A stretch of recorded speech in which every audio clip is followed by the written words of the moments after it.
Hi guys, welcome back Padma Paddu creation channel. ಇದು ಬಂದು ಭೀಮ್ ಅಮಾವಾಸ್ಯೆ ವ್ಲಾಗ್ ಆಗಿರುತ್ತೆ. ಭೀಮ್ ಅಮಾವಾಸ್ಯೆ ವ್ಲಾಗ್ ಜೊತೆ ಬೇರೆ ಕ್ಲಿಪ್ಪಿಂಗ್ಸು ಸಹ ಇರುತ್ತೆ, ನೋಡ್ಕೊಂಡು ಬನ್ನಿ.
ತಲೆ ಮೇಲೆ ಮಾತ್ರ ಸಿಡಿಸ್ಬೇಡ, ಮನೆಯೆಲ್ಲ ಸಿಡಿಸ್ಬೇಡ.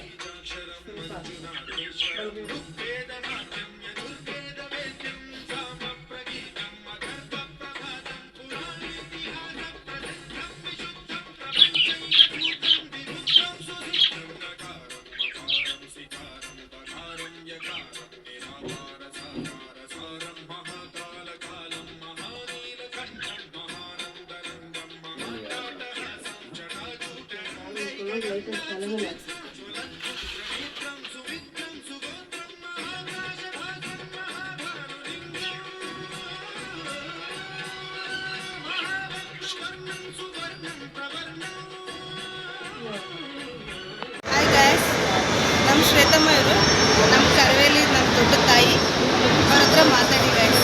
ನಮಸ್ಕಾರ. ನಿಮ್ಮನ್ನೆಲ್ಲ ನೋಡಿ ಖುಷಿ ಆಯಿತು. ನಮ್ಮ ಪದ್ಮ ಅವರು ಹೊಸದಾಗಿ ಯೂಟ್ಯೂಬ್ ಚಾನಲ್ ಮಾಡಿದ್ದೀನಿ ಅಂತ ಹೇಳಿದ್ರು, ತುಂಬಾ ಖುಷಿ ಆಯಿತು. ಅದನ್ನೇ ಹೇಳಿದೆ, ಈ ಯೂಟ್ಯೂಬ್ ಚಾನಲ್ ಮುಖಾಂತರ ಇನ್ನೊಂದಷ್ಟು ಕನ್ನಡದ ಮನಸ್ಸುಗಳನ್ನ ನಿನ್ನ ಕಡೆ ಸೆಳ್ಕೊ, ಕನ್ನಡ ನಾಡು ನುಡಿ ಸೇವೆ ಮಾಡೋದಕ್ಕೆ ಅವ್ರಿಗೆ ನೀನೊಂದು ಕಡೆಯಿಂದ ಒಂದು ಪ್ರೇರಣೆ ಆಗಲಿ ಅಂತ ಹೇಳಿದೆ. ಹಾಗಾಗಿ ಅವರೊಂದು ಯೂಟ್ಯೂಬ್ ಚಾನಲ್ ಶುರು ಮಾಡಿದ್ದಾರೆ.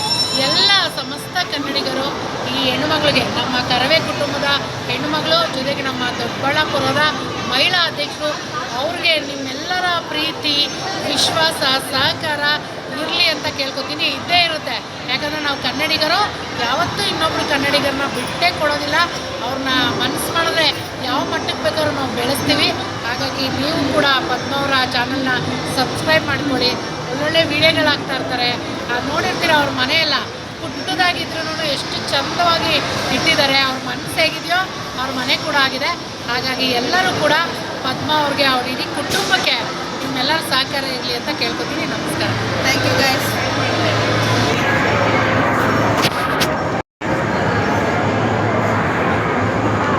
ಹಾಯ್ ಗಾಯ್ಸ್, ನೋಡಿ ಇವತ್ತೆಲ್ಲ ಅಯೋಧ್ಯೆಗೂ ನೋಡೋಕ್ಕೆ ಬಂದಿದ್ದೀವಿ. ಕರ್ವೆ ಕಡೆಯಿಂದ ನನಗೆ ಇವರೆಲ್ಲ ಬಂದಿದ್ದು ತುಂಬ ಖುಷಿ ಆಯಿತು. ನಮ್ಮನ್ನೆಲ್ಲ ನೋಡಿ ನಿಮ್ಗೆ ಏನು ಅನ್ನಿಸ್ತು ಅಂತ ನಮಗೆ ಹೇಳಿ. ಯಾರಾದರೂ ಮಾತಾಡೋಂಗಿದ್ರೆ ಮಾತಾಡೋಣ.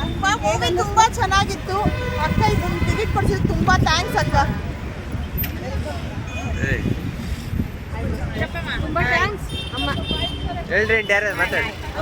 ಎಲ್ಲ ಈ ಫಿಲಮ್ ಅವರಿಗೆ ತುಂಬ ನಮ್ಮ ಅಮ್ಮ ಅವರಿಗೆ ಕರ್ವೆ ಕಡೆಯಿಂದ ನಾವು ಥ್ಯಾಂಕ್ಸ್ ಹೇಳ್ತಾ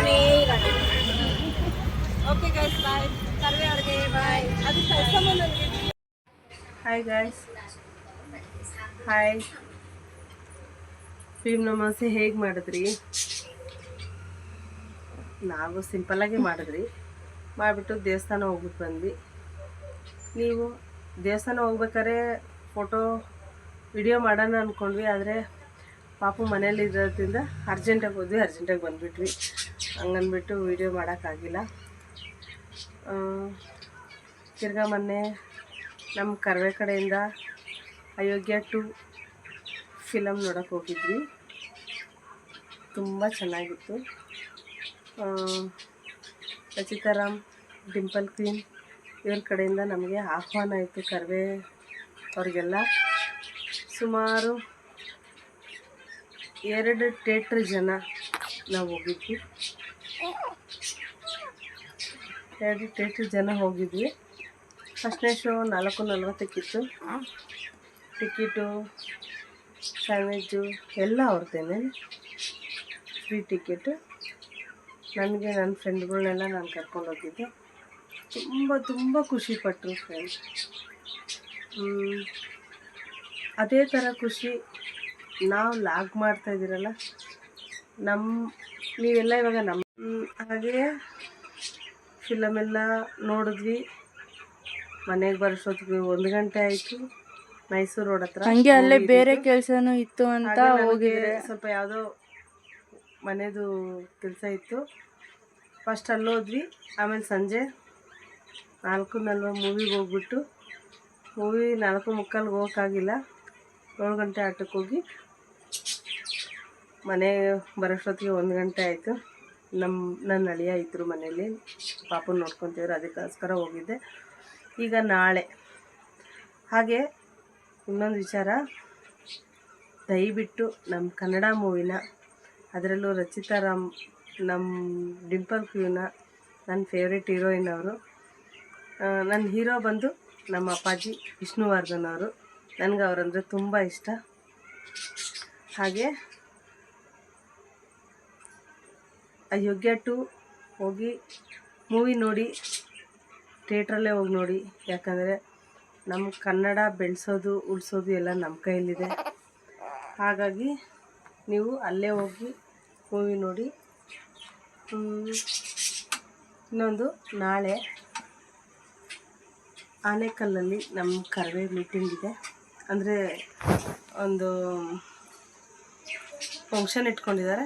ಆದರೆ ನಾನು ಹೋಗೋಕ್ಕಾಗ್ತಾಯಿಲ್ಲ. ಯಾಕಂದರೆ ಹೋದ್ಸತಿ ಮೊನ್ನೆ ಪಿಕ್ಚರ್ಗೆ ಹೋದಾಗ ನನ್ನ ಅಳಿಯ ಇದ್ರು ಬಿಟ್ಬಿಟ್ಟು ಹೋಗಿದೆ. ಇವಾಗ ನನ್ನ ಮಗಳು ಪಾಪು ಇಬ್ಬರೇ ಇರ್ತಾರೆ, ಅವ್ರನ್ನ ಬಿಟ್ಟು ಹೋಗೋಕ್ಕಾಗಿಲ್ಲ. ಯಾಕಂದರೆ ಹೋಗೋದೇ ಇಲ್ಲಿಂದ 3 ಗಂಟೆಗೆ ಅಲ್ಲಿರಬೇಕು.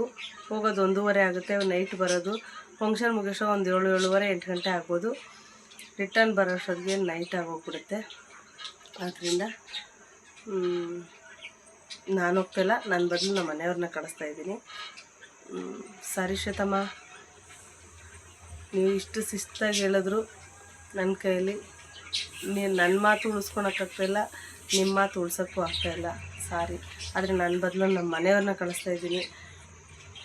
ದಯವಿಟ್ಟು ಮನಸ್ಸಿಗೇನು ಬೇಜಾರು ಮಾಡ್ಕೋಬೇಡಿ. ಹಾಗೆ ಇವತ್ತು ಸ್ವತಂತ್ರ ದಿನಾಚರಣೆ. ಎಲ್ಲರಿಗೂ ಸ್ವತಂತ್ರ ದಿನಾಚರಣೆಯ ಆರ್ಥಿಕ ಶುಭಾಶಯಗಳು. 1 ನಿಮಿಷ, ನನ್ನ ಮಗಳಿಗೆ ಖಾರ ಪೊಂಗಲ್ ಇಟ್ಟಿದ್ದೆ, ಒಂದೇ 1 ನಿಮಿಷ ಬರ್ತೀನಿ. ನಿನ್ನೆ ಮೂವಿ ನೋಡೋಕ್ಕೆ ಹೋಗಿದ್ವಲ್ಲ, ಅಲ್ಲಿ ಸಾರಿ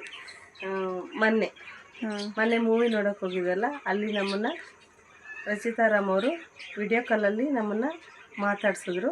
ನಮಗಂತೂ ತುಂಬ ಸಂತೋಷ ಆಯಿತು. ಹಾಗೆ ತುಂಬ ಕ್ಯೂಟಾಗಿ ಮಾತಾಡಿದ್ರು ನಮ್ಮ ಹತ್ರ ಎಲ್ಲ.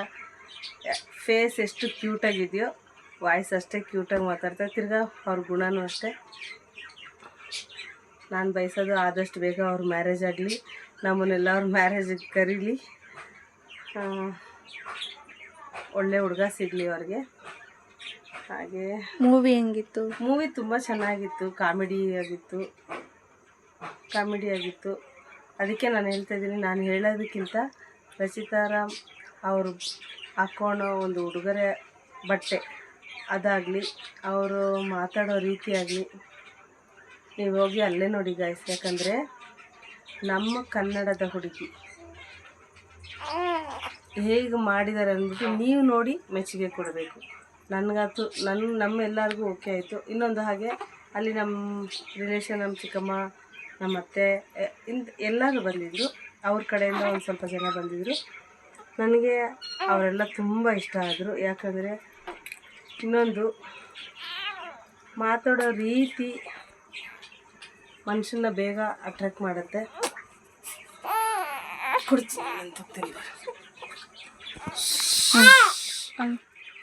ಹೇಳಿ ನೋಡಿ, ನನ್ನ ಮೊಮ್ಮಗಳು ದಿವಸ ಇದೆ ನೈಟ್ 1 ಗಂಟೆ ಆಗುತ್ತೆ ಮಲಗೋಷ್ಟೊತ್ತಿಗೆ ಎದ್ದೇ ಇರ್ತಾಳೆ. ಯಾಕೆ ಗೊತ್ತಿಲ್ಲ, ತುಂಬ ಹಠ ಮಾಡ್ತಾಳೆ. ಮಧ್ಯಾಹ್ನ ಹುಟ್ಟಿರೋದವಳು.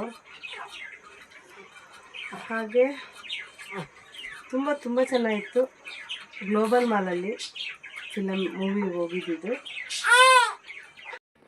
ನಮ್ಮ ಮನೆಯವರು ಭೀಮ್ ಅಮಾವಾಸ್ಯೆಗೆ 2 ಜೊತೆ ಎರಡು ಟಾಪು 1 ಪ್ಯಾಂಟ್ ಕೊಡಿಸಿದ್ರು. ನಿಮ್ಗೇನು ಕೊಡಿಸಿದ್ರು ಅಂತ ಕಮೆಂಟಲ್ಲಿ ತಿಳಿಸಿ. ಮತ್ತೆ ನಮ್ಮ ಅಮ್ಮನ ಫೋನ್ ಬೇರೆ ಒಡೆದೋಗಿದೆ. ಫೋನ್ ಹೊಡೆದೋಗಿದೆ, ಗಾಡಿಯಲ್ಲಿ ಹೋಗ್ಬೇಕಾದ್ರೆ ಕೆಳಗಡೆ ಬಿದ್ದೋಯ್ತು. ತುಂಬಾ ಡ್ಯಾಮೇಜ್ ಆಗಿದೆ. ಬ್ಯಾಕ್ ಸೈಡು ಫ್ರಂಟು ಎಲ್ಲ ಫುಲ್ಲು ಗ್ಲಾಸ್ ಎಲ್ಲ ಹೋಗಿದೆ. ಹಾಗೇನಾದರೂ ನಾವು ಒಂದು ಹಾಫ್ ಡೇ ಒಂದು ದಿವಸ ವ್ಲಾಗ್ ಮಾಡೋಕ್ಕಾಗಿಲ್ಲ ಅಂದರೆ ಬೇಜಾರು ಮಾಡ್ಕೊಬೇಡಿ. ಈ ವ್ಲಾಗ್ನ ಇಲ್ಲಿಗೆ ಎಂಡ್ ಮಾಡ್ತಾಯಿದ್ದೀವಿ. ನಾಳೆ ಕಂಟಿನ್ಯೂ ಮಾಡ್ತೀವಿ. ನಾಳೆ ಡೈಲಿ ವ್ಲಾಗ್ ಮಾಡ್ತೀವಿ. ಈ ವ್ಲಾಗ್ನ ಇಲ್ಲಿಗೆ ಎಂಡ್ ಮಾಡ್ತಿದ್ದೀವಿ. Bye guys.